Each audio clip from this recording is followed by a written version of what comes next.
Like کریں، subscribe کریں، bell icon کو دبائیں تاکہ ہماری ویڈیو سب سے پہلے آپ کے پاس پہنچ سکے۔ دنیا میں جتنے بھی آئے ہیں ان آنے والوں کے جانے کا وقت آ جاتا ہے۔ جب وہ چلے جاتے ہیں تو ان کے جانے کے بعد ان کی جگہ کو ان کا بچہ سنبھال لیتا ہے، ان کا بیٹا سنبھال لیتا ہے۔ تو قرآن نے یہ واضح لفظوں میں فرما دیا، وہی ہے جس نے تمہارے بعد تمہارا نائب بنایا۔ اور اس کے بعد جو قرآن نے بات کہی ہے اسے سمجھے، وَرَفَعَ بَعْدَكُمْ فَوْقَ بَعْدٍ دَرَجَاتٍ، اور اس نے تم میں کے بعض کے درجوں کو بلند کیا، بہت درجے بلند کیے۔ تم میں بعض ایسے ہیں جن کے درجوں کو اللہ نے بہت بلند کیے۔ اب اسے بھی تھوڑا سا سمجھیں کہ دنیا کے اندر انسان سملر آپ کو نظر نہیں آئیں گے۔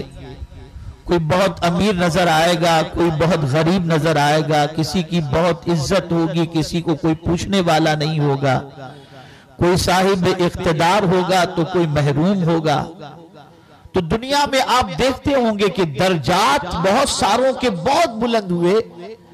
تو آدمی جب کسی کو حسن و جمال کے اندر بڑا دیکھتا ہے، کمال میں بڑا دیکھتا ہے، مال میں بڑا دیکھتا ہے، اور اسی اعتبار سے دنیاوی اعتبار سے ہر چیز اس کے پاس جب دیکھتا ہے تو آدمی یہ سمجھتا ہے کہ یہ خوش نصیب ہے کہ اللہ نے دنیا کی ساری نعمتیں اسے عطا فرما دی۔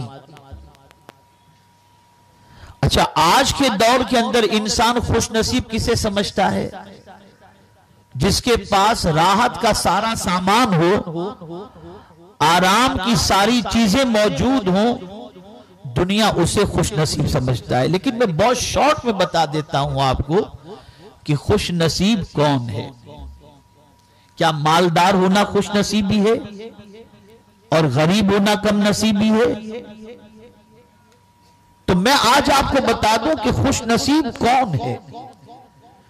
خوش نصیب وہ ہے جس سے اللہ راضی ہو جائے، در حقیقت وہ خوش نصیب ہے۔ پھر وہ غریب ہی کیوں نہ ہو، لیکن اگر مولا اس سے راضی ہے تو اس سے بڑا خوش نصیب کوئی دوسرا ہے ہی نہیں۔ اب قرآن کا فلسفہ دیکھیے اور ہماری سوچ دیکھیے۔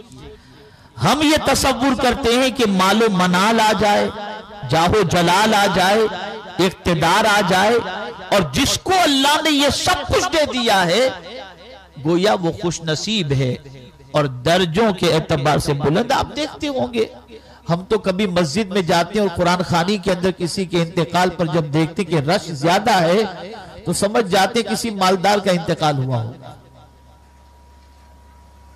سب چہرہ پٹی کرانے کے لیے آ گئے کہ ہم بھی شریک تھے۔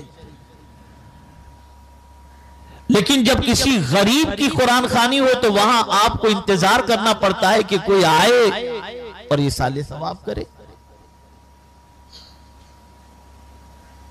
تو ہمارے یہاں تصور یہ ہے کہ مال و منال کا کسی کے پاس زیادہ ہو جانا، جاہ و جلال کا کسی کے پاس زیادہ ہو جانا، حسن و جمال کا کسی کے پاس زیادہ ہو جانا، یہ در حقیقت اس کے خوش نصیب ہونے کی علامت ہے۔ لیکن میرے پیارے آقا صلی اللہ تعالی علیہ وسلم کے پیارے دیوانوں، خوش نصیب وہ ہے جس سے اللہ راضی ہو جائے۔ اب اللہ دیتا کیوں ہے؟ اب اسے سمجھیں آپ، تاکہ کربلا کا پورا منظر اور وہ امتحان آپ کی سمجھ میں آ سکے۔ اللہ کسی کے درجوں کو بلند کرتا کیوں ہے؟ تو اب اس کو قرآن نے جو ہے وہ واضح لفظوں میں فرمایا، لِيَبْلُوَكُمْ مَا آتَاكُمْ، جو کچھ تم کو ہم نے دیا ہے اس میں تمہارا امتحان لیں،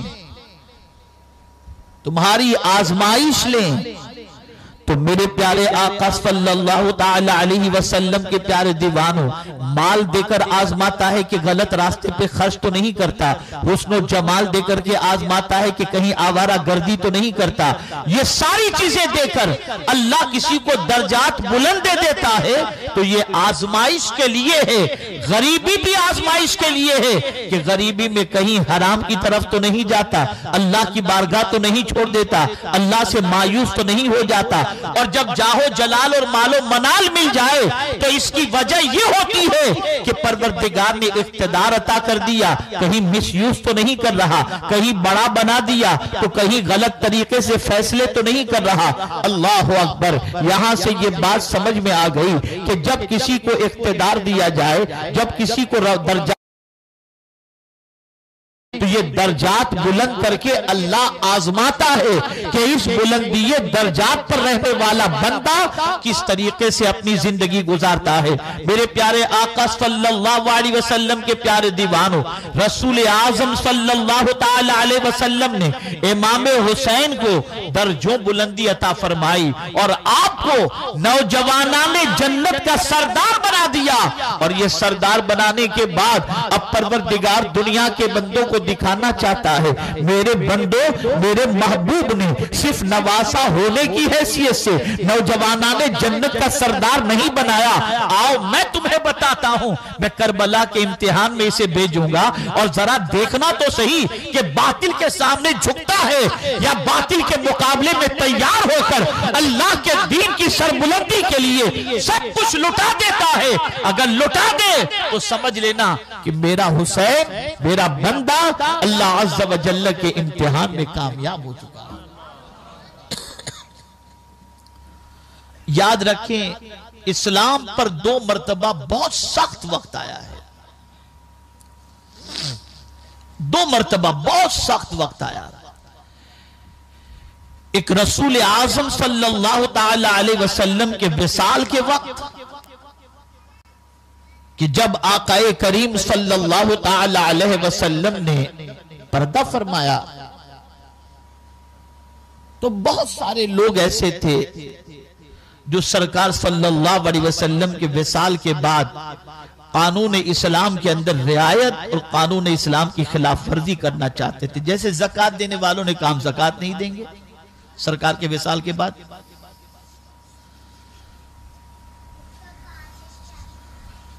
اسی طریقے سے منکرین ختم نبوت پیدا ہو گئے، ڈپلیکیٹ نبی، نبوت کے دعوے دار.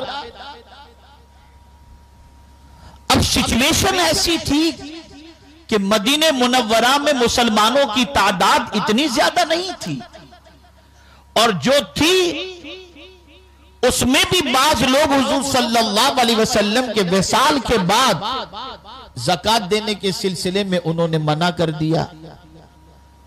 بعض علاقوں سے غلط نبی، ڈپلیکیٹ نبی و منشے شہود پر آ گئے. اب سیدنا صدیق اکبر رضی اللہ تعالی عنہ جب خلافت کے منصب پر فائز ہوئے تو اس سلسلے میں تو سارے صحابہ کا اتفاق تھا کہ جن لوگوں نے نبوت کا دعویٰ کیا ہے ان سے جنگ کی جائے. لیکن اس سلسلے میں صحابہ شش و پنج میں تھے کہ جو زکوٰۃ دینے سے منع کر رہے ہیں ان سے بھی جنگ کی جائے کہ نہ کی جائے. یہاں تک کہ فاروق اعظم نے کہا ان سے جنگ مت کرو، ایک سال چھوڑ دو ان کو ان کے حال پر، دوسرے سال لیول پر آ جائیں گے. لیکن اس موقع پر صدیق اکبر رضی اللہ تعالیٰ عنہ نے جرات مندی کا مظاہرہ کیا اور ارشاد فرمایا دین مکمل ہو چکا ہے، اور جو سرکار کے زمانے میں زکوٰۃ دیتے تھے ان سے زکوٰۃ وصول کی جائے گی، انہیں رعایت قطعی طور پر نہیں دی جائے گی، اور منکرین ختم نبوت سے جنگ کی جائے گی، اس میں کوئی کسر نہیں چھوڑی جائے گی. تو فاروق اعظم رضی اللہ تعالیٰ عنہ نے عرض کیا امیر المؤمنین بیک وقت کتنے محاذ پر آپ لڑیں گے؟ ابھی سرکار صلی اللہ علیہ وسلم کا وصال ہی تو ہوا ہے، کہیں ایسا نہ ہو کہ لوگ کہیں کہ کلمہ پڑھنے والوں سے صدیق اکبر جنگ کر رہے ہیں۔ اللہ اکبر!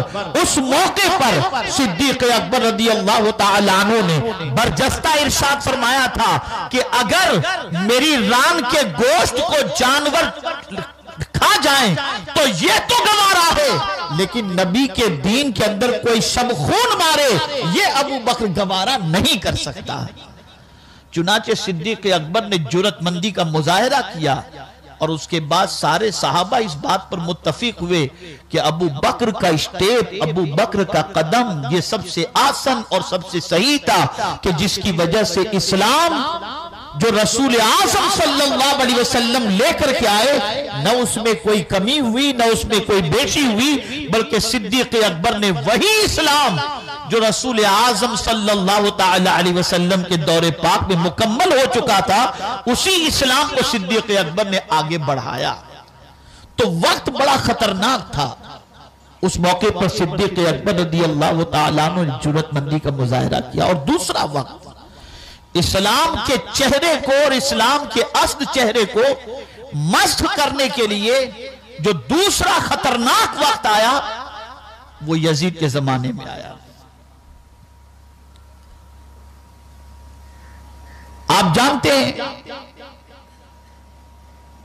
کچھ صحابہ موجود تھے، سیدنا امام علی مقام علی جدہ وعلیہ الصلاۃ والسلام کے دور پاک میں یزید کے سلسلے میں ایک مرتبہ درود شریف پڑھ لیں۔ اللہم صلی علی سیدنا و مولانا محمد معدن الجود والکرم وعلی وصحابی وبارک وسلم صلاۃ و سلام علیک یا سیدی یا رسول اللہ صلی اللہ تعالی علیک وآلہ وسلم۔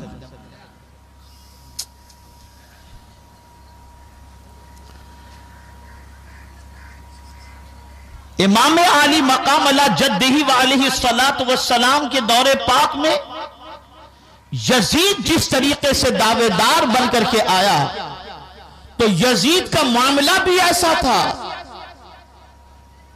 کہ یزید اسلام کے بہت سارے قوانین کے اندر تبدیل اور تحریف کر رہا تھا، حلال کو حرام، حرام کو حلال، بیت المال کو اپنی ملکیت، اور یہ بھی ذہن میں رہے کہ اس زمانے میں اسلام کو سمجھنے کے لیے نہ قرآن جمع ہوا تھا نہ احادیث کا ذخیرہ تھا۔ اسلام اگر کسی کو سمجھنا ہوتا تو خلفاء کی زندگی سے اسلام سمجھا جاتا، جو خلیفہ وقت ہوتے آدمی ان کے قریب ہوتا اور ان کے قریب ہو کر کے دیکھ لیتا، ان کی صبح کو، ان کی شام کو، ان کی رات کو، تو اس کے سینے میں اسلام کی محبت اور اسلام کی حقیقت اجاگر ہو جاتی۔ اور یہ بات یاد رکھیں کہ پیغمبر اعظم صلی اللہ تعالی علیہ وسلم نے سب سے پہلے جب لوگوں کو اسلام کی دعوت دی اور پہلی مرتبہ لوگوں کو اسلام کی طرف بلایا، اور کوہ صفا پر جب رسول اعظم صلی اللہ علیہ وسلم نے کھڑے ہو کر فرمایا قولوا لا الہ الا اللہ تفلحوا، کلمہ طیبہ پڑھو کامیاب ہو جاؤ گے، تو اس موقع پر لوگوں نے کہا تھا اے محمد صلی اللہ علیہ وسلم اگر آپ کا دین سچا ہے تو اس کی دلیل کیا ہے؟ لوگوں نے دلیل مانگی تھی۔ تو اس وقت رسول اعظم صلی اللہ علیہ وسلم نے چاند کے 2 ٹکڑے کر کے نہیں بتائے تھے، انگلی سے پانی کے چشمے جاری کر کے نہیں بتائے تھے، بلکہ قرآن کہتا ہے کہ اس وقت حضور نے کہا تھا فَقَدْ لَبِثْتُ فِيكُمْ عُمُرًا مِّن قَبْلِهِ أَفَلَا تَعْقِلُونَ، آج سے پہلے کی زندگی تمہارے درمیان گزری ہے، کیا پھر بھی تمہیں عقل نہیں آتی؟ اللہ اکبر! پیغمبر اعظم صلی اللہ علیہ وسلم نے اپنے وجود کو اسلام کے سچے ہونے کی دلیل کے طور پر پیش فرمایا، اور یہیں سے صحابہ کو یہ ذہن ملا کہ ہمیں قرآن و حدیث پر عمل کر کے اسلام کے اصلی چہرے کو لوگوں کے سامنے۔ آپ لوگ روکیں یار، یہ کیا ہے؟ یہ کوئی کھیل کود کا تماشا تو نہیں ہے ادھر آ کر کے کوئی کہیں بھی بیٹھ جاتا ہے۔ ایک مرتبہ درود شریف پڑھ لیں۔ اللهم صل على سيدنا ومولانا محمد معدن الجود والكرم وعلي وصحابه وبارك وسلم صلاة وسلاما عليك يا سيدي يا رسول اللہ صلی اللہ تعالی علیہ وسلم۔ تو صحابہ بھی یہ چیز سمجھتے تھے کہ لوگ اسلام کو اگر سمجھنا چاہیں گے تو ہمارے قریب بیٹھیں گے، ان کو اسلام سمجھ میں آ جائے گا۔ اب آپ کو میں ایک واقعہ بتاتا ہوں تاکہ آپ محسوس کر سکیں کہ لوگ سرکار صلی اللہ تعالی علیہ وسلم کے دین کو ابتدائی اسلام کے اندر، ابتدائی اسلام میں کس طرح سمجھتے تھے۔ اللہ اکبر۔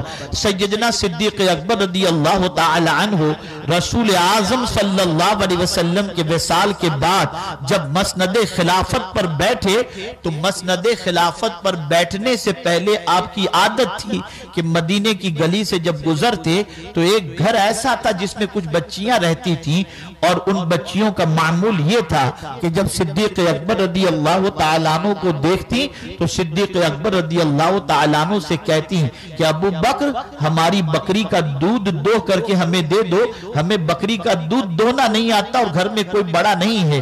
تو صدیق اکبر بکری کا دودھ دو کر کے ان کو دے دیا کرتے تھے۔ لیکن جب خلافت کے منصب پر فائز ہوئے سرکار کے وصال کے بعد، اور جب صدیق اکبر رضی اللہ تعالیٰ عنہ وہاں سے گزرنے لگے اسی گلی سے، تو بچیوں نے کہا آج تو ہم ابو بکر سے نہیں کہہ سکتے، اس لیے کہ اب تو صدیق اکبر خلیفۃ المسلمین ہو گئے ہیں، ہمیں ان کا احترام کرنا چاہیے اور یہ چھوٹے کام ابو بکر سے نہیں لینے چاہیے۔ اللہ اکبر۔ صدیق اکبر کے کانوں پر یہ بات پہنچی تو رک گئے اور فرمایا بیٹیوں ذرا اتنا سنو، خلافت کے منصب پر تو ابھی فائز ہوا ہوں، غلام مصطفیٰ تو پہلے سے ہوں۔ لہذا صدیق اکبر رضی اللہ تعالیٰ عنہ نے کہا بیٹی جو بھی تمہارا کام ہے مجھے بتا دیا کرو، میں کر لیا کروں گا۔ یہ تھا اسلام کا ایک چہرہ، یہ اسلام کی ایک پہچان تھی، یہ صحابہ کی زندگی اور خلفاء کی زندگی کو دیکھ کر اسلام سمجھ میں آتا تھا۔ اسی طریقے سے مجھے ایک اور واقعہ صدیق اکبر کا یاد آتا ہے۔ خلافت کے منصب پر فائز ہوئے، ایک رجسٹر تیار کیا، یہ کام فلاں کرے گا، یہ کام فلاں کرے گا، یہ کام فلاں کرے گا، یہ کام فلاں کرے گا۔ رجسٹر میں ایک کام لکھا ہوا تھا، ایک بڑیا کے گھر کی صفائی اور بڑیا کو کھانا کھلانا۔ اس کام کے آگے صدیق اکبر نے کسی کا نام نہیں لکھا تھا۔ اللہ اکبر۔ میرے پیارے آقا صلی اللہ تعالی علیہ وسلم کے پیارے دیوانوں، جب رجسٹر کو فاروق اعظم نے دیکھا تو دل میں خیال پیدا ہوا کہ یہ کام میں انجام دے دوں گا، اس لیے کہ یہاں کام کرنے والے کے آگے نام لکھا ہوا نہیں ہے۔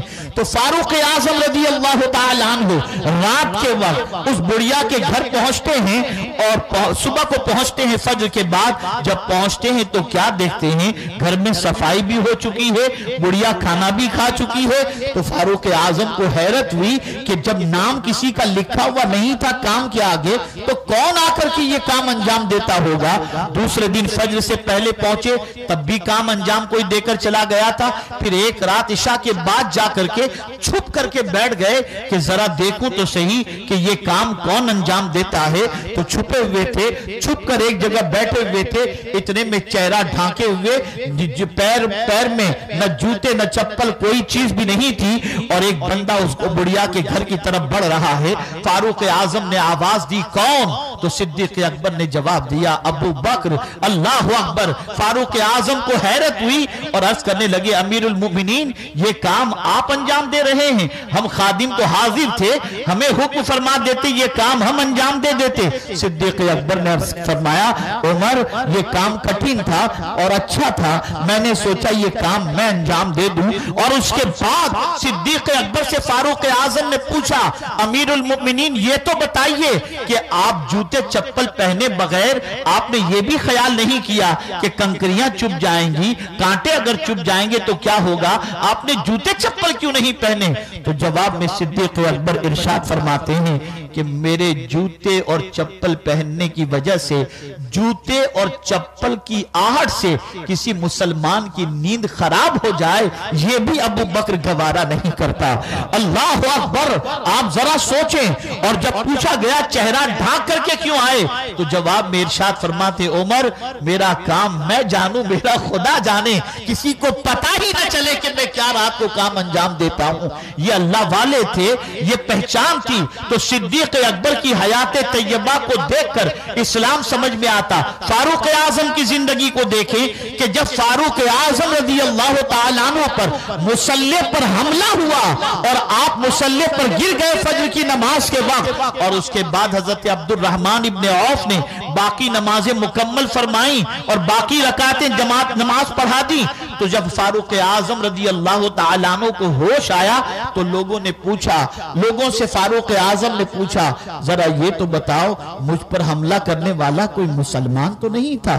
لوگوں نے کہا حضور یہ سوال پوچھنے کی وجہ کیا؟ ارشاد فرماتے ہیں اگر میرا انتقال ہو گیا تو کہیں میری وجہ سے کسی مسلمان کی آخرت برباد ہو جائے، عمر اسے گوارا نہیں کرتا۔